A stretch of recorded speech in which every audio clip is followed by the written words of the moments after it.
You are now listening to the IELTS podcast. Learn from tutors and ex-examiners who are masters of IELTS preparation. Your host, Ben Worthington. Hello there, IELTS students. In this tutorial, we are looking at recent speaking part 2 questions seen around the internet and seen by our students who took the exam and then sent us in their experiences and the questions that they saw. Also, we ask our students to do this, and what we do is, especially with the writing, we update our online course with questions seen by our students, and then it's more likely that when they get to the paper, when they do the official exam, hopefully they will have a question that they've already answered. They'll have a writing question that they've already answered. This has happened once or twice. Obviously, we cannot guarantee it, nor do we recommend it's the best strategy looking for recent questions. However, it does help. Okay, and once in a while, a student will get lucky and they'll know exactly what to write. Talking about the best strategy for the writing is to go in there knowing exactly what you are going to do, knowing exactly how you're going to attack the question. And this is exactly what we teach. We teach a system for analyzing the question, breaking it down, and then dropping in your ideas and producing a fully high-scoring, coherent essay that impresses the examiners, full of C2 verbs, full of C2 language, which is basically band 8, band 9 language, and with some feedback, it's the best way to improve and to write your essay. Anyway, in this tutorial, as I said, we're looking at recent speaking part 2 questions, and what I'll do is first I'll give you the questions. Maybe you want to pause the recording and just brainstorm a few different ideas, and then when I give you my presentations, my part 2 cue card answers, you can possibly note down some vocabulary or even the structure I used, and then enhance your own part 2 sample answer. And as I said recently in other tutorials, I strongly recommend you find more sample answers and write out your answers. Even though it's a speaking exam, writing them down will let you see your ideas. You'll be more aware of any phrases that you might be repeating. You'll be more aware of vocabulary that you can upgrade.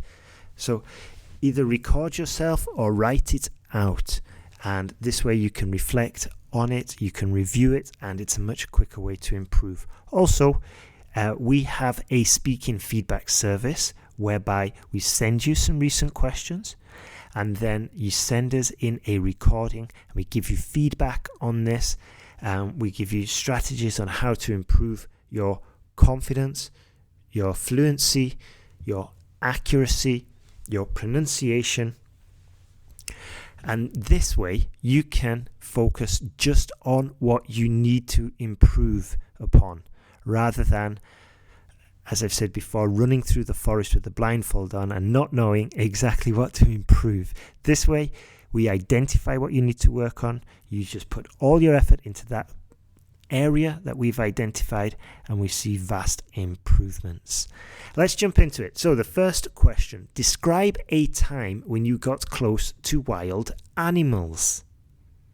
As I've said before, if you can picture this time or this event, it becomes much easier, because all of a sudden, but we all know the expression, a picture says 1,000 words, and it's so true. Just close your eyes, think of a time when you got close to wild animals. Obviously, we have the next bullet points.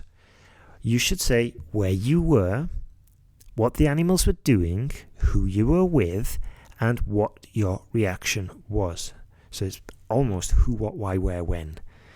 And there's also the what your reaction was. So don't forget about that. And remember, when you are giving your talk, it's usually a good idea to methodically work through the bullet points. This way, you can be certain you're not going to miss a point, which could cost you points later. Next question. Describe a part of a city or town you enjoy spending time in. So close your eyes. Think about a part of a city or town you enjoy spending time in. You should say where it is, what it is you like, and what you do there. Also explain why you enjoy spending time there. Again, we will work methodically through these points.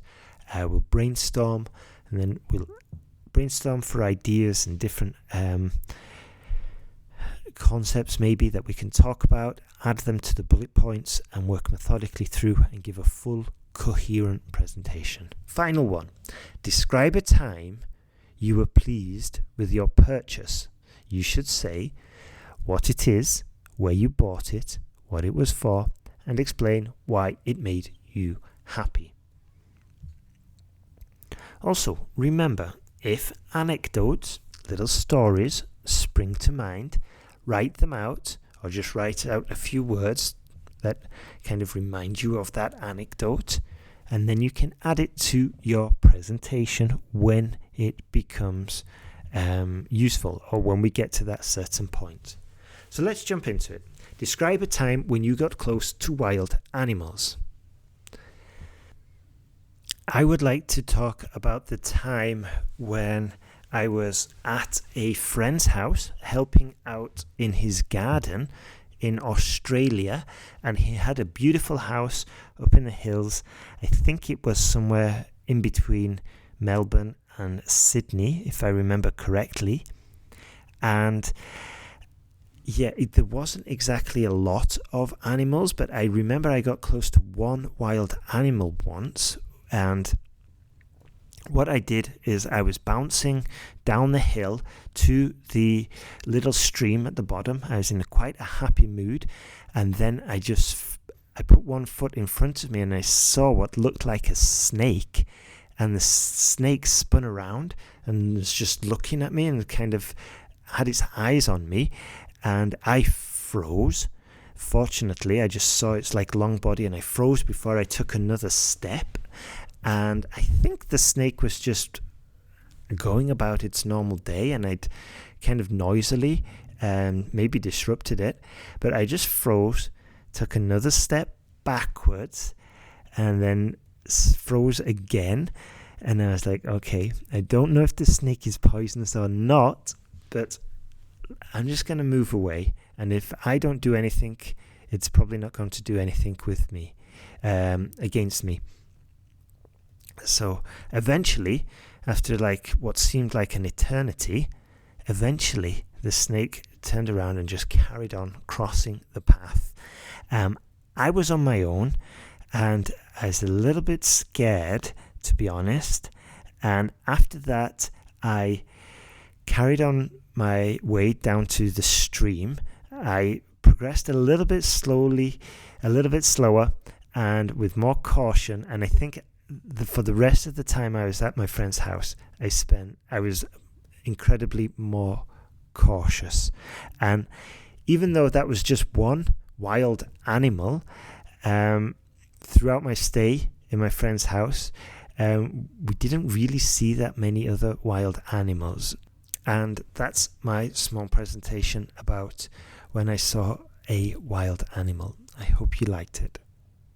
So throughout that small talk, I was sharing my emotions. Perhaps I got a bit ahead of myself because I had to explain my reaction.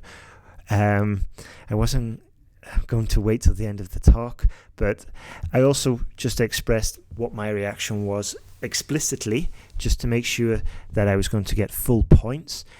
Perhaps it wasn't entirely accurate because I couldn't say that they were wild animals. It was just one.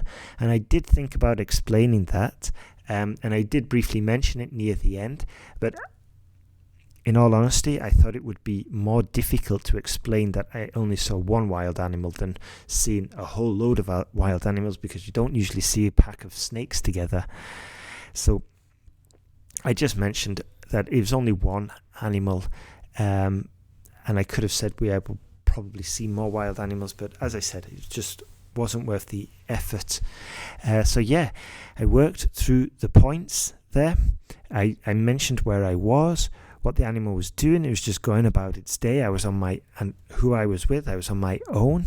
And also, there's a few phrases there, like I remember vividly, or if I remember correctly. And these are all little phrases that can enrich your speaking presentation. Let's have a look at the next one. Describe a part of a city or town you enjoy spending time in. You should say where it is, what it is you like, what you do there, and explain why you enjoy spending time there. Okay, I would like to talk about a part of a city that I used to love, a part of a city that I used to live, and I really loved this part of the city. It was basically the River Park, or Turia Park, in Valencia. And Valencia is a city in Spain, between Alicante and Barcelona. I think it's closer to Alicante than Barcelona, but it's on the coast. And this part of the city, it kind of runs around the old part of the city, and it's just simply beautiful. It's a massive green stretch of parkland. I think it used to be the river, and it got drained out because it was always empty, and they just converted it into a park. And I would go there for bike rides with my friends. I would always take any friends who visited. I would take them to the park. I'd show them. They would be really impressed. Sometimes we'd go there for badminton. Sometimes they'd be there like a market. And there was always seemed to be something going on. And I'd enjoy spending my time there because it was really quiet, surprisingly. And also, it was so lush. I mean, there was a lot of watering going on, and there's lots of different plants.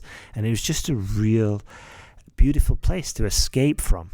And yeah, whenever I go back to Valencia, I spend some time there because it's just really enjoyable.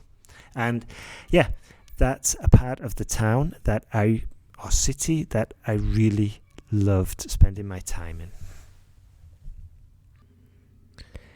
There we go. So you could probably tell there's quite a lot of adjectives there. I used the conditional when people visited me from abroad. I would take them there. I said it was lush. I really tried to avoid saying nice because I don't think nice is the richest of words, especially to describe this park. So again, I'm working through the points and giving little anecdotes, and I'm just explaining, when people came to visit me from the UK or wherever, I'd always take them to the park. Just little stories like that. Again, I'm closing my eyes, especially during the planning stage, just trying to visualize, trying to get an image of the park. And then from there, I can really expand on the story. I can really expand and probably recall more details and add more information to my talk. And again, there's always a rich collection of collocations we can use, like if I remember correctly, if my memory serves me well, as far as I recall, all of these little phrases just to help us get through points where it might be a little bit difficult. Final cue card. Describe a time you were pleased with your purchase. You should say what it was, where you bought it, what it was for, and explain why it made you happy. I would like to talk about my first iPhone I bought. I got it online. It was an iPhone 5. It was about I can't remember the price exactly, but I do remember it was a lot of money. I think I bought it on eBay, which my friend said was a little bit risky, but I justified it because it was considerably cheaper than buying it new from the shops.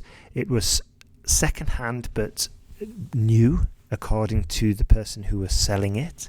And I bought it because I kind of justified to myself that I needed something to take decent pictures with, and I was incredibly frustrated with my current phone at the time.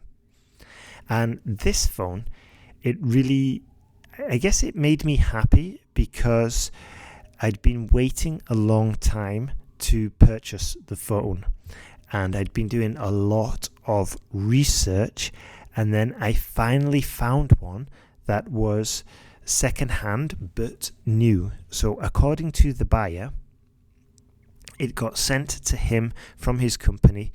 He didn't need it because he was happy with his current phone, so he just decided to put it straight onto eBay. And I believed him, and we did the transaction. It arrived, and I was more than happy with it. And another reason why it made me happy was because it was fast, and I could do a lot of different things with it. For example, I could shoot videos, I could use new apps, I could have 10 different apps open at the same time, which was unthinkable before.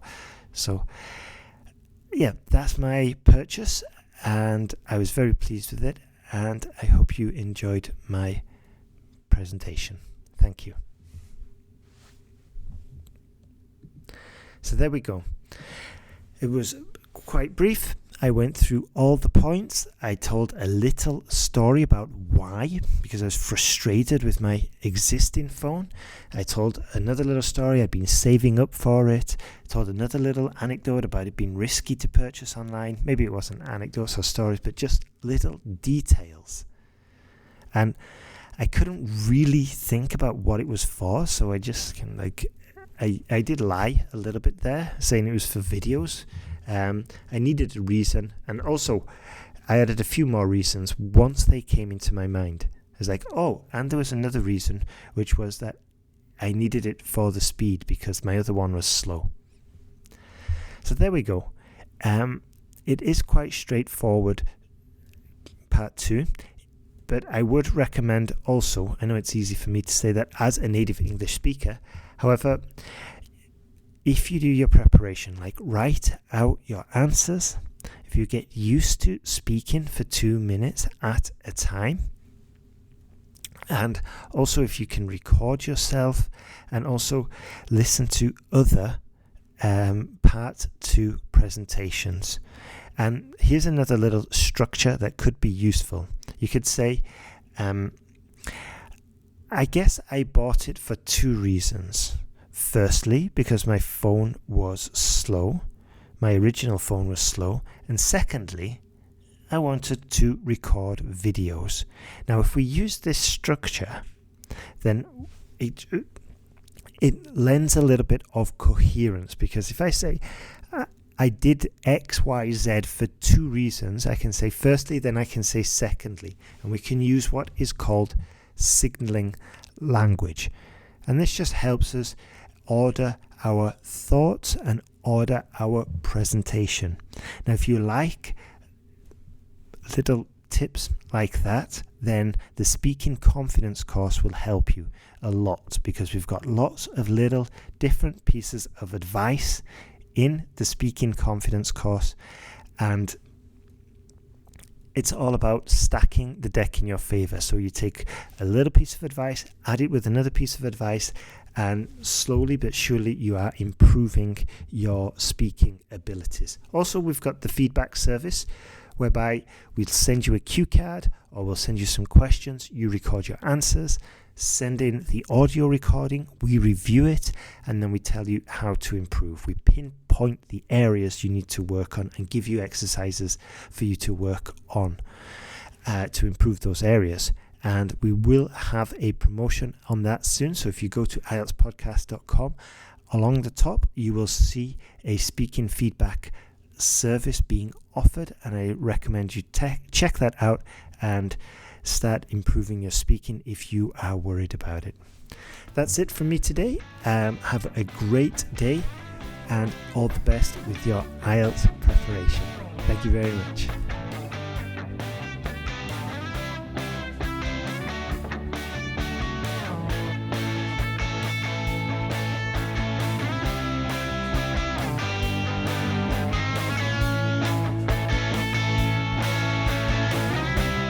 Thanks for listening to IELTSpodcast.com.